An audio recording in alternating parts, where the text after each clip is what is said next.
3 months ago, on a Sunday morning, I arrived here at church, and I was by myself, and I was trying to get everything ready for this morning's worship, and I couldn't focus on what I needed to because there was this burning question that kept repeating itself in my mind, and that was, is this it?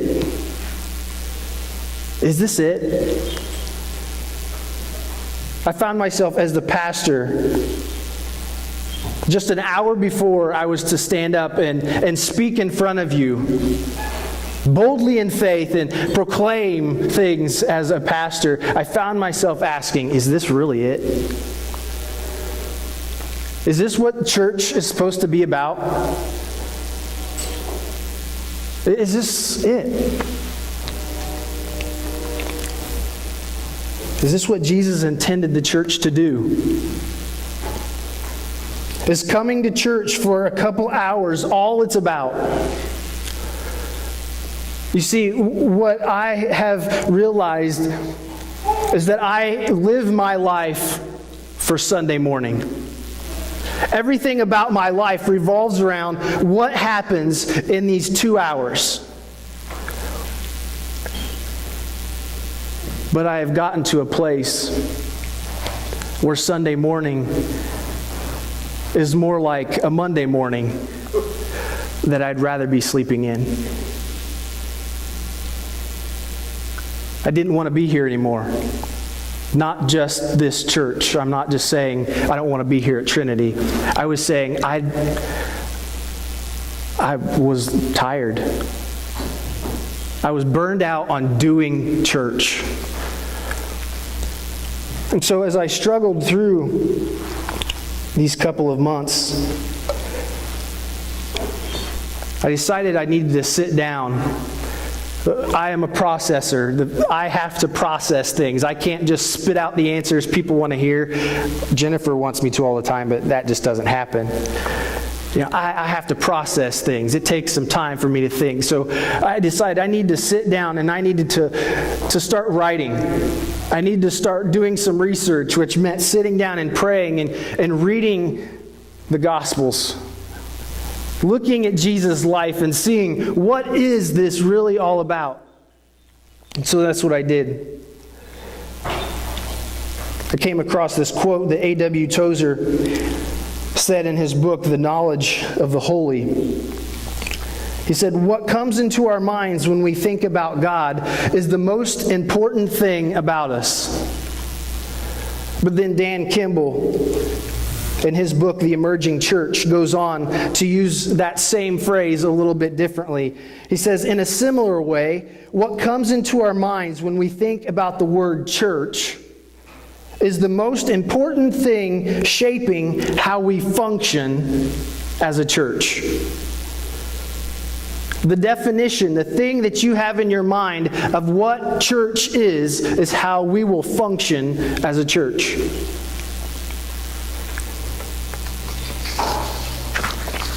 So I want to share with you today some of the things that God has been working on me and Jesus has been showing me in the Gospels.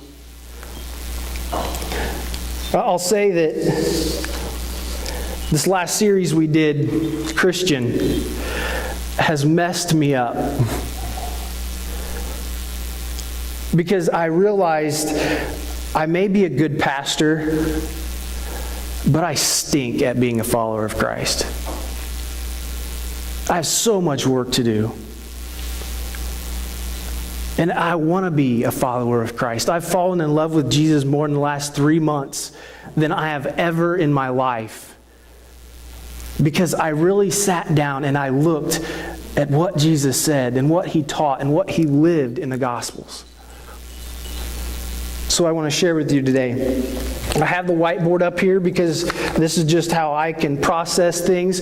But I know that it's going to be hard for some of you to read this up here. So I thought ahead, and the answers will be up on the screens. And you have a printout in your bulletin. It is a yellow sheet of paper. And it doesn't have all the answers on it. So you're actually going to have to fill in some blanks.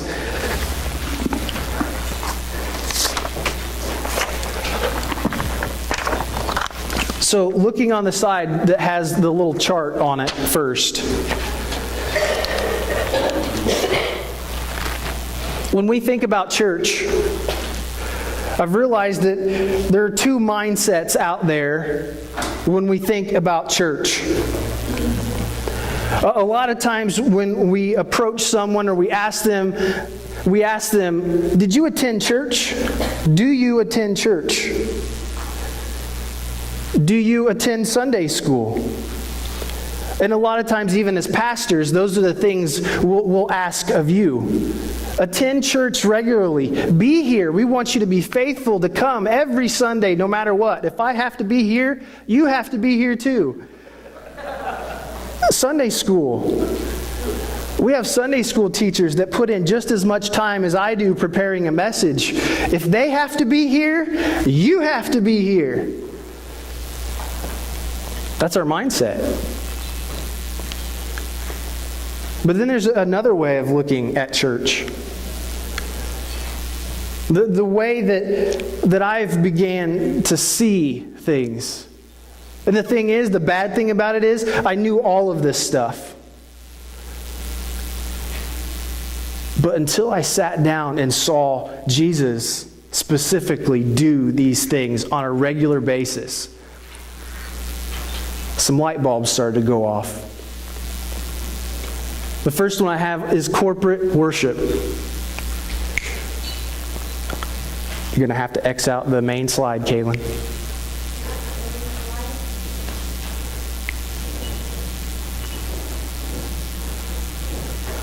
The first one is corporate worship. Corporate worship should be a time when the people of God come together and it's a celebration.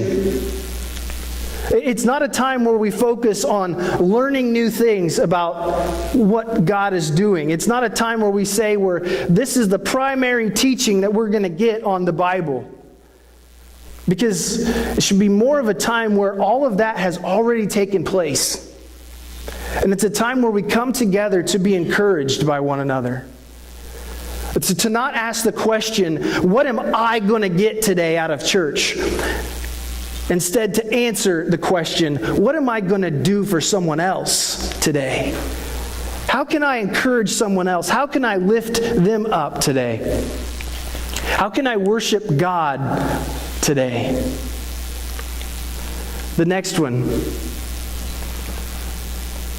is, have you shared a meal with your family or your friends? How many of you have shared a meal with your family or friends this week? Well, I sat down with a lot of people yesterday.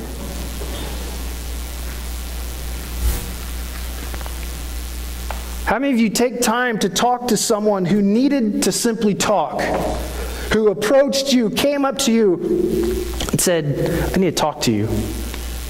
Or maybe they needed to share a struggle with you. Maybe they asked you to pray for them because of something that was going on in their life. Do we spend personal time in prayer? We see Jesus many times going away. It says he went away from the crowd and went to be by himself. And he would pray to God.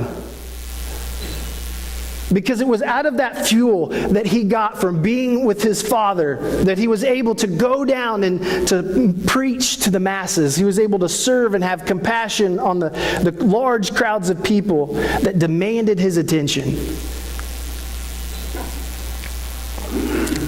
Do we read our Bibles? Do we take time to learn what God is saying to us through his word? Are we involved in a small group or accountability group? Note, I did not say attend, because you can attend a group and not be present. I got really good at this in my college English class. 7:50 in the morning. At the end of the semester, I apologized for sleeping through every class. I was there, but I wasn't involved. Are you involved in a small group or accountability group? Jesus had 12 people that followed him everywhere. He modeled this for us perfectly. When Peter steps out of line, Jesus even says, "Get behind me, Satan." I was blessed to walk through 3 years with 9 guys, 9 other pastors. And we could share our struggles with them. We could just be ourselves. But if one of us was sharing something and said, my wife is just bugging me to death and she won't leave me alone and she won't let me work the hours I want to work. And you know what? We had no problem saying, "So how is this your fault?" Because it's probably your fault.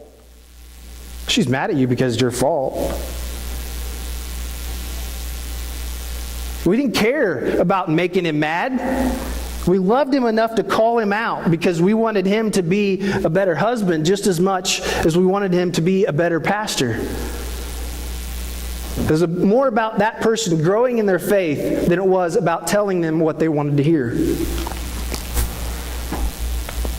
Do we share our faith with people?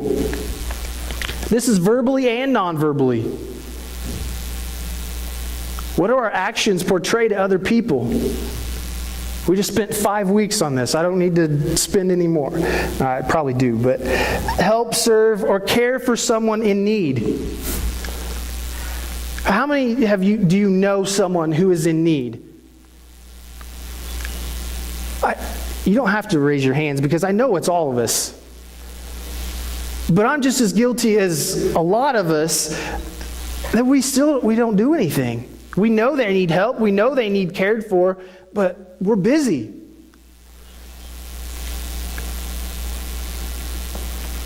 Help someone take their next steps in their faith. What have you done to help someone take that next step closer to Christ? Because when you serve someone, even if they don't know Christ, you're helping them take that next step because you're showing them Christ. Did you take the next step? What is the next step for your journey? Because where you are right now is not where you're meant to stay. There's something next. There's something that you need to grow to. Identify it and go after it.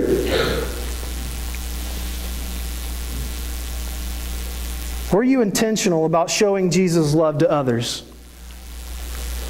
Were you intentional?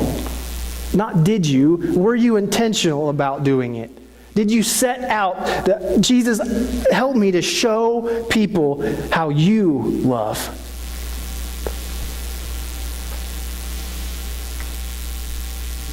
We have lost sight of what church really is.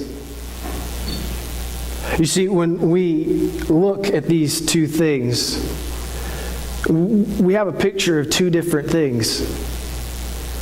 Two totally different things. You see, on this side, what we have is a time where we're doing church. We're just simply going through the motions. We're doing things to check off our list.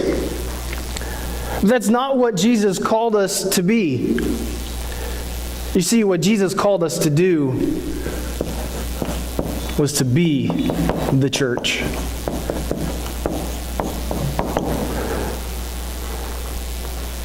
We're to be the church. You see, what we've created over time is a perfect illustration of an institution. We've created an institution and called it church.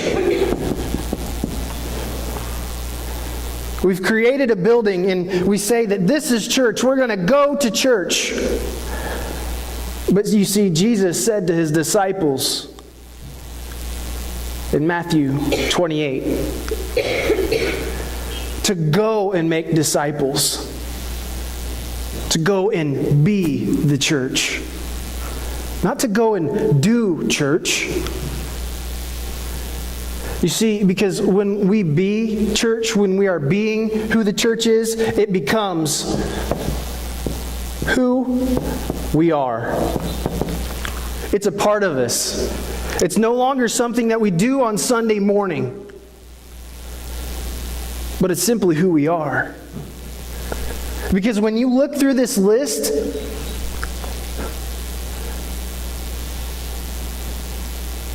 do you see anything on here that says you have to do it on Sunday morning?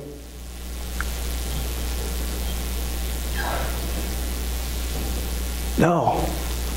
This is stuff you can do every day. Jesus lived this out. Jesus lived out what it means to be the church. And He's calling us to do the same.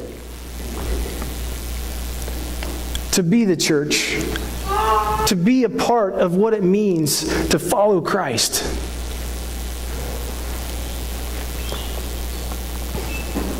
You see, when we look at doing church,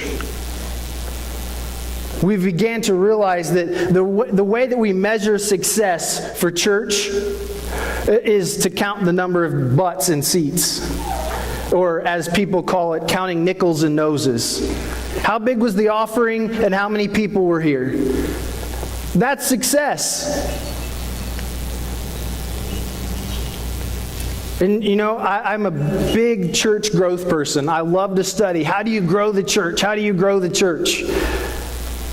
And I realized it's not about simply how big our offering is. It's not about how many people are here on Sunday morning. It's about being the church. You see, because when you look at this, the measurements change. We measure this by the number of disciples of Christ making disciples of Christ. The number of people that are walking alongside another person in their faith journey. Because, see, Jesus was the ultimate disciple.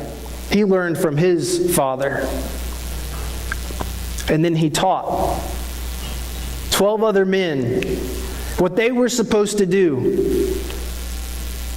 And that's how they grew the church. Because they walked alongside people and they showed them what it meant to love like Christ. It became who they were.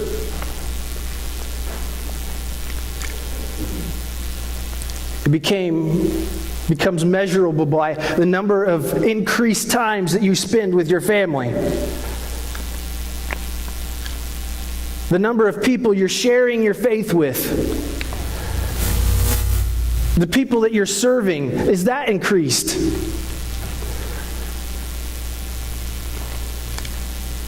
And you even see in Acts 2:42 through 47, it says that when they devoted themselves to the apostles' teaching and the breaking of bread, and when they gave to those in need, they even sold their own possessions to help the people around them that were in need. Then at the end it says something. It says that they grew in the favor among the people. Their image that the community had about them began to change. Because it was no longer those Christians. It was simply about Christ being lived out on a daily basis. Every day, being the church. Being who we're called to be. The question has been raised, and I think this is quite appropriate since we're a United Methodist Church. The question has been raised, if John Wesley was alive today, would he be a Methodist? It's interesting. But I want to take it a step further. If Jesus were still physically walking on this earth, it's not a matter of if He's alive, because He is alive, but if He was physically walking on this earth, do you think He would be a part of today's church?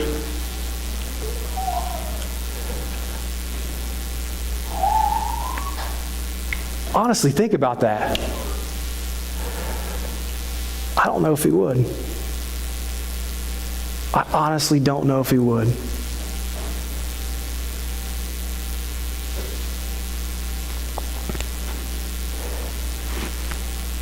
I want to share a few numbers with you. The first one is 7,000 plus. 7,000 plus churches close their doors every year.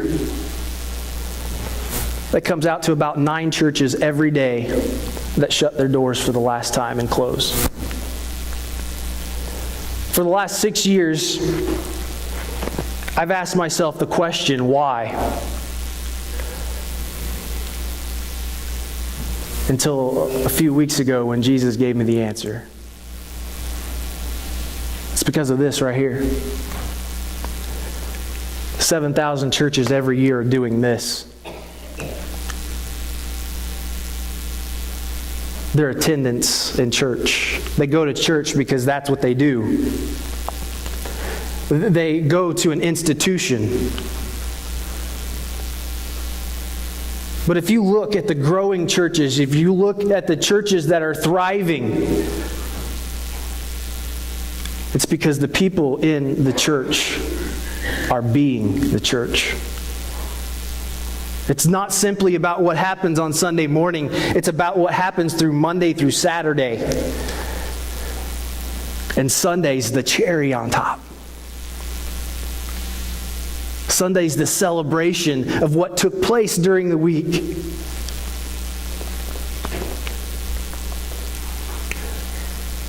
And another number, 31.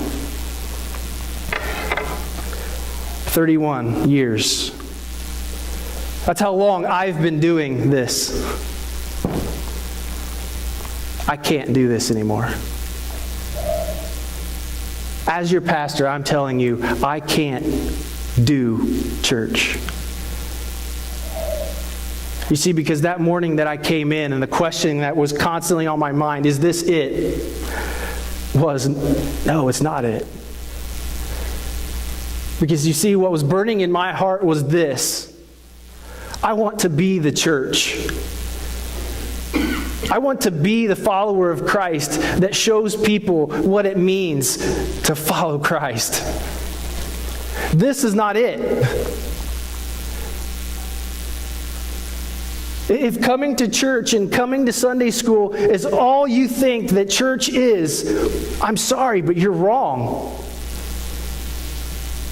And you can hate me and you can dislike me for saying that, but Jesus, it's all right there in His Word. It's right here. It's being the church. It's moving away from simply doing to being. So what am I saying? Am I saying that I'm just going to turn away from the church and I'm not going to be a part of the church anymore? No. Because as one pastor so accurately says, I think about the church like Noah's Ark. The old boat must have stunk bad inside, but if you try to get out, you'll drown. There are times where church stinks bad inside. But if I try to leave, if I try to get away from it, if I try to get away from the people that I'm here to love, then I'm just going to drown. You see, because just as much as I want to love you and I am called to love you, I need your love. I need your love. And to walk away from that is to do this by myself. And notice it says corporate. That means a group of people. I can't do that alone. I can't really have an accountability group by myself. I can't really share my faith with someone sharing it to myself looking in the mirror. All of these things take other people.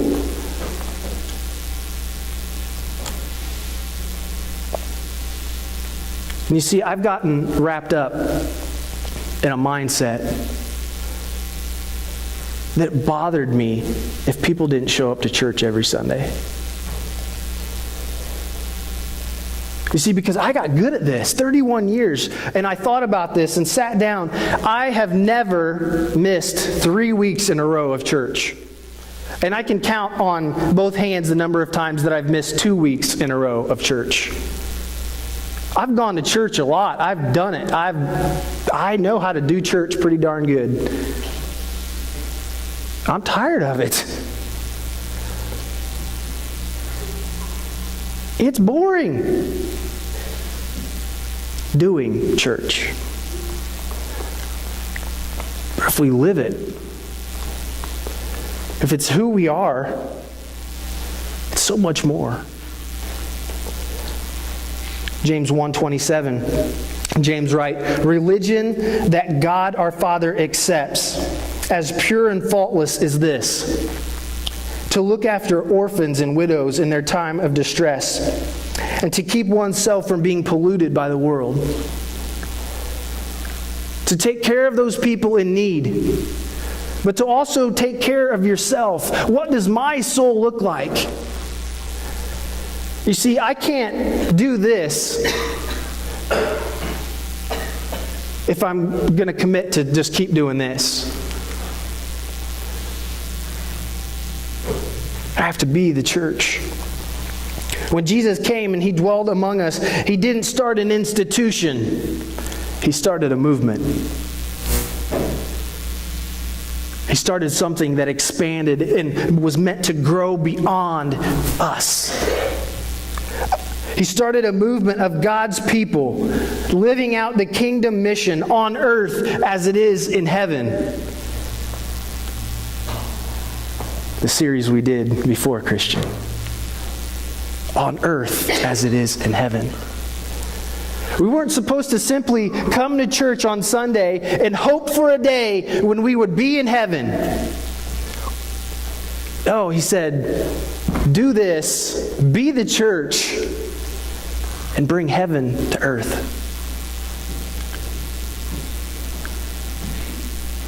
We don't have to wait. It's right here. Waiting on us to be the church.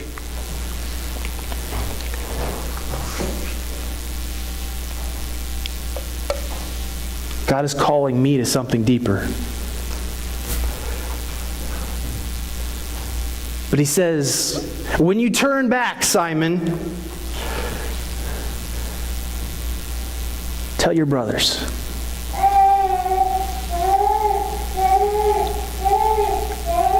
How do we grow the church? How do we stop this number from growing? We be the church. We start living the life that Christ has called us to live.